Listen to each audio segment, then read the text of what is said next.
మీరు దీర్ఘకాలిక సమస్యలతో బాధపడుతున్నారా? లేదా గ్రహ దోషాలతో ఇబ్బంది పడుతున్నారా? అయితే ఏప్రిల్ 10 శుక్రవారం మీకు ఒక అద్భుతమైన అవకాశం. ఈ రోజు వచ్చే కాలాష్టమి విశిష్టత ఏంటి? ఈ పవిత్రమైన రోజు కాలభైరవుని ఎలా పూజిస్తే అఖండ విజయం లభిస్తుంది? ఇలాంటి ఎన్నో విషయాల గురించి తెలుసుకున్న ఈ వీడియో ద్వారా. ఈ వీడియో చివరి వరకు చూడండి. మీకు నచ్చినట్లయితే లైక్ చేయండి, షేర్ చేయండి, అలాగే కామెంట్ చేయండి. కాలానికి అధిపతి, కాశీనగర రక్షకుడు, సాక్షాత్తు ఆ పరమేశ్వరుని యొక్క ఉగ్ర స్వరూపమే శ్రీ కాలభైరవుడు. మన జీవితంలో ఎదురయ్యే గ్రహదోషాలు, శత్రుభయాలు మరియు ఆర్థిక ఇబ్బందులు తొలగించగల ఏకైక శక్తి కాలభైరవుడికి మాత్రమే ఉంది. అందుకే ఈ ఏప్రిల్ 10వ తేదీన వచ్చే కాలభైరవ అష్టమి ఎంతో విశిష్టమైనది. అందులో శుక్రవారం రావడం అనేది మరి అత్యంత శుభప్రదాయంది. శుక్రవారం అనగానే మనకు గుర్తొచ్చేది లక్ష్మీప్రదాయం. అష్టమి అనేది భైరవుడికి. ఈ రెండు కలయిక వల్ల ఈ రోజు చేసే పూజలు రెట్టింపు ఫలితాలు ఉంటాయి. అష్టమి తిథి ప్రారంభం ఏప్రిల్ 9 రాత్రి 9:19 ప్రారంభమై ఏప్రిల్ 10 రాత్రి 11:15 ముగుస్తుంది. ఏప్రిల్ 10వ తేదీ రోజున శుభప్రదాయం. అయితే సాయంత్రం వేళ కాలభైరవుడు పూజించడం వల్ల అత్యంత శుభదాయకం. ప్రదోష వేళలు. అలాగే కాలభైరవుడికి ఆవు నెయ్యితో దీపం వెలిగించడం అంటే చాలా ఇష్టం. ఆ రోజు ఆవు నెయ్యితో కానివ్వు లేదా నువ్వుల నూనె అంటే చాలా ఇష్టం. ఆ ప్రమిదలో దీపం వెలిగించాలి. అందులో కొన్ని నల్ల నువ్వులు వేయడం వల్ల శని దోషాలు తొలగిపోతాయి. అలాగే కాలభైరవుడికి అత్యంత ప్రీతికరమైన నైవేద్యం మినపగారెలు. వీటితో పాటు బెల్లం, పానకం లేదా పెరుగు అన్నం సమర్పించవచ్చు.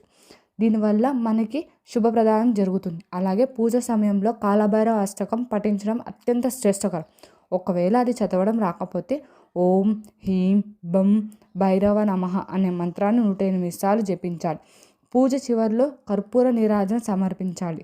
అలాగే స్వామివారికి నమస్కారం కూడా చేయాలి. పూజ అంతా పూర్తయిన తర్వాత నైవేద్యం పెట్టిన గారెలు లేదా పాలు నల్ల కుక్కకు తినిపించాలి. ఇలా చేస్తే కాలభైరవుడికి పూజ సంపూర్ణమవుతుందని మన పండితులు అంటున్నారు. అలాగే ఈ పూజ వల్ల కలిగే అద్భుతమైన ఫలితాలు ఏంటి అంటే శనిదోష నివారణ. శనిదేవుడికి కాలభైరవుడు గురువు. అందుకే ఏలనాటి శని లేదా అర్ధమ శని ఉన్నవారు ఈరోజు పూజ చేస్తే కష్టాల నుండి విముక్తి లభిస్తుంది. అలాగే భయాల నివారణ. మనసులో ఉండే తెలియని భయాలు, ఆందోళన తొలగి ధైర్యం కలుగుతుంది. అలాగే శత్రుజయం. కోర్టు కేసులు కానీ శత్రువు నుండి వచ్చే ఇబ్బందుల నుండి రక్షణ కల్పిస్తుంది. అలాగే ఆర్థిక ఇబ్బంది, అప్పుల బాధల నుండి విముక్తి లభిస్తుంది. సంపద వృద్ధి చెందుతుంది. అలాగే సమయపాలన. వృధా అవుతున్న కాలాన్ని అరికట్టి పనుల్లో విజయం సాధించేలా స్వామి అనుగ్రహిస్తాడు.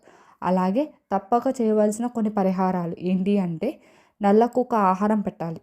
కాలభైరవుడు వాహనం కుక్క. ఈరోజు నల్ల కుక్కకు పాలు లేదా గారెలు పెట్టడం వల్ల పితృదోషాలు, గ్రహదోషాలు తొలగిపోతాయి.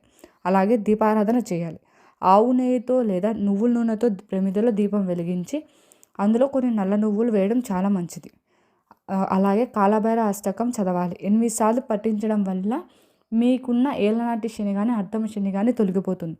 కాలభైరవుడు భయంకర రూపుడే కాదు, ఆయన భక్తుల పాలిట రక్షకుడు. ఏప్రిల్ 10వ తేదీన భక్తితో ఆ స్వామిని కొలిచి మీ కష్టాల నుండి గట్టెక్కిస్తాడు. ఈ వీడియో మీకు నచ్చినట్లయితే లైక్ చేయండి, మరికొందరికి ఉపయోగించండి.